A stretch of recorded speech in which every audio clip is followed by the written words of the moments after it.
before you jump, some people are not totally knowledgeable on what bioethics means. Right. So could you just give a little bit of a definition for them so they have more context in your work? Sure.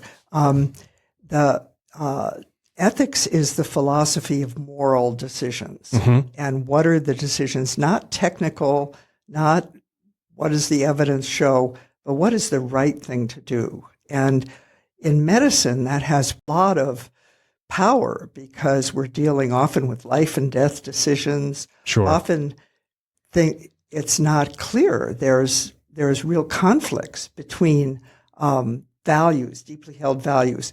I'll give you an example. You want to respect a patient. A patient comes in, maybe they're a little confused or delirious, and they're saying, "I just want to die." Mm-hmm. But your responsibility is to save life and to heal the sick.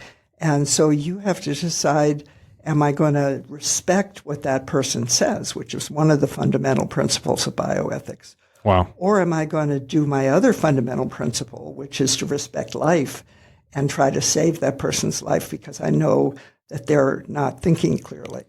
I can see how that's one example. Sounds like a rock in a hard place. Exactly. And if you do that day in and day out, that's a tough job. Between a rock and a hard place is one way of describing what I call an ethical dilemma. And so there's been a whole field of people working in myself in medicine, but I have a background in philosophy, but also philosophers, lawyers, social scientists, other kinds of disciplines that come to bear on some of these really more complex problems, some of which really happen at the bedside level where you're making that decision. Sure. And some of which, a lot of what I'm talking about in the article, happen at the policy level, where you have similar rock and hard place dilemmas. Absolutely. And policy is always a tough line because how do you manage ethics for large crowds of people? Are you the determinant person to say that this is the appropriate ethical standard for everybody? And particularly in a